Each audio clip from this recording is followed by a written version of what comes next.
Mouin Rabbani, who is a Middle East analyst specializing in Arab-Israeli conflict and Palestinian affairs. We also have TRT World's editor-at-large, Ahmet Alioglu, with us. Thank you to both of you. We have lots to cover, but let me begin with you, Mouin.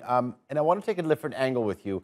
As we witnessed the intense fighting between Hamas and Israel during these 11 days, I think perhaps the communal violence that erupted within Israel in these mixed population cities was perhaps a little overlooked. I mean, how much damage is this having on Israeli society? Well, I wouldn't necessarily call it communal violence. I mean, the mere fact that a state classifies its population centers as Jewish or Arab or mixed should tell you everything you need to know.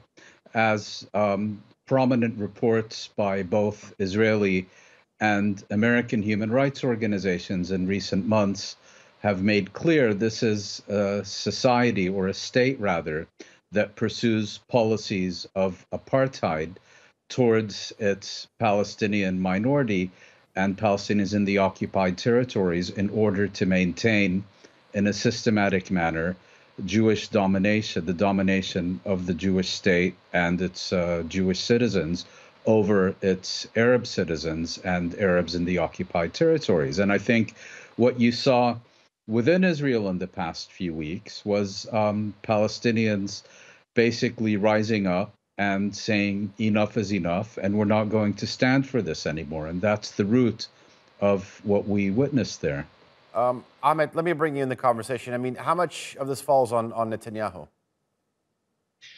Well, Netanyahu is basically trying to play the game with his supporters on the ground by the provocations that he's doing at the moment with the Al-aqsa compound. Now, there are two main reasons for this, Ali Jan. The first is the victorious scenes that we've been seeing on social media by the Palestinian provoked Netanyahu and the Israeli society that the Palestinians, the morale of the people there, this kind of atmosphere that the Palestinians has not give Netanyahu the chance to emerge with a victory or a triumph over the resistant movement and the Palestinian faction till the last day of the war, still the rockets were launched to Israel. Now, this is one of the things that Netanyahu wants to say. The second is he wants to address the cause of the problem, the reasons of the whole problem, that, look, it was Sheikh Jarrah and Al-Aqsa Mosque that you think that Israel would retreat and would back down when it comes to these places. Still, he wants to show the Palestinians that with all these deaths, with all these rockets, nothing happened. We're still in square number one, and Netanyahu and his government are able to storm Al-Aqsa compound and to still have the provocations in Sheikh Jarrah. These are the two main things that he wants to show the Palestinians. This might backfire on Netanyahu anytime soon. In 10 days, there will be the deadline for the formation of the government by Lapid, and if not, there will be a fifth election. Then Netanyahu would have the answer from the Israeli population there. Okay, Mouin, let me bring you back in the conversation. Bouncing off what Ahmed said. One, is this really a victory for Hamas, and what do you think happens next? Well, I find the developments in Jerusalem today interesting, precisely for the reasons that were stated, that, the Israeli government, and I think this is not just Netanyahu, but really also very much the military leadership, feels a need to send a message that whatever you think, however many celebrations you've had, we're still in charge and nothing has changed. And this can't, of course, be just characterized as a rampage by extremist settlers, because they were effectively led by the Israeli police forces. Now, what's interesting here is that there has been talk in the Israeli media about the need to even the score. And I can't help but ask myself whether Israel is now perhaps going out of its way to provoke Hamas and the other Palestinian movements in the Gaza Strip in order to create a pretext to carry out perhaps a massive attack and seek to achieve what it wasn't able to achieve in the past 2 weeks. I wouldn't exclude that by by any stretch at this stage.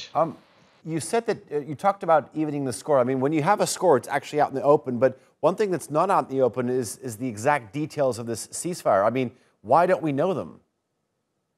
Well, I think the Israelis were very keen to say that this was a, unconditional ceasefire without agreement and so on. But it's very clear what happened here is that through Egyptian and to a lesser extent Qatari mediation, Israel and the Palestinian organizations in the Gaza Strip agreed to a simultaneous cessation of hostilities. And now the details of that are being worked out. Now, Israel can make all the noises it wants about having exceeded its expectations and so on.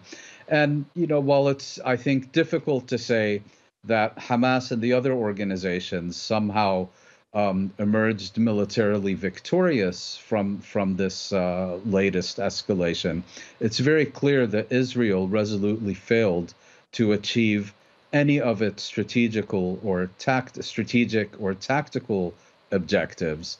And look who's celebrating, and look who took until the next day to appear in front of the press and start talking about objectives that were reached that we can't really tell you about. So I think if you want to have a score sheet, it's fairly clear. Okay. Ahmet, let me ask you, I mean, I want to take a look at the bigger picture here. I mean, what role can regional countries play? We know that Egypt is sort of pushing for a longer term truce, but Turkey, do they have any role here? Well, Alijan, at the time this violence or cycle of the war started on the Gaza Strip, the Turkish officials started talking about sending international troops to the Gaza Strip.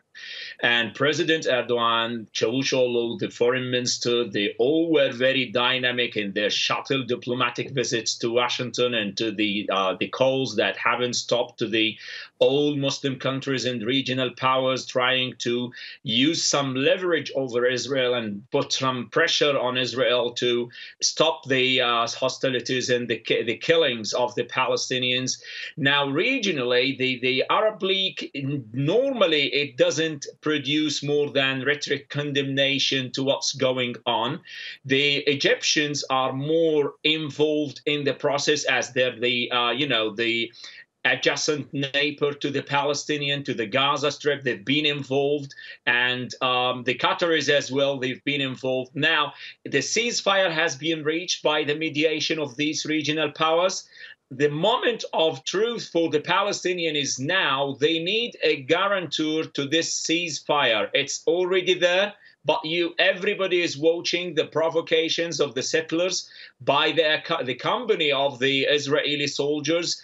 And this is, again, it might ignite another cycle of violence if they didn't stop, because the Palestinian factions are vowing to retaliate if the eviction continues in Sheikh Jarrah, if the storming of Al-Aqsa compound continued.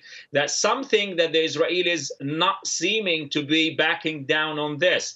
So for Turkey, there must be more major role in exposing all these crimes to the international community. They were very successful in this diplomatic shuttle visits to the regional and to the Washington in the United Nations. Still, there is a big role the Palestinians are expecting from all these players, Alijan. Ahmet, thank you. Mouin, let me ask you, Anthony Blinken is expected to make a visit to both Israel and the occupied West Bank next week.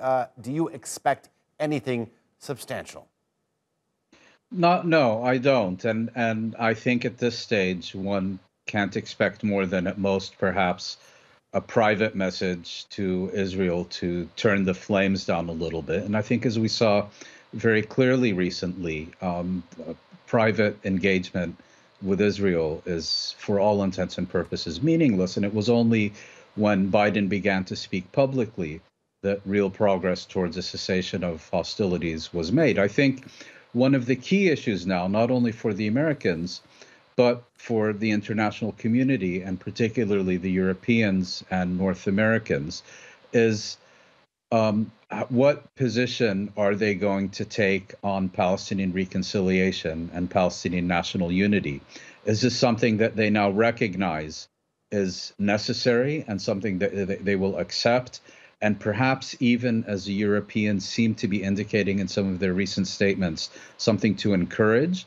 Or will they continue to undermine and obstruct and try to sabotage it, and resulting in a situation, as we've seen in the past month, where the Palestinian public, through its mobilization on the ground, whether in East Jerusalem, inside the Green Line, or the occupied territories, effectively leapfrogs their leaderships and creates unity on the ground? Gentlemen, I'm afraid I've run out of time. Thank you to both of you. Mouin Rabbani, live for us in The Hague, and our editor-at-large, Ahmet Alioglu from Leicester. Thank you.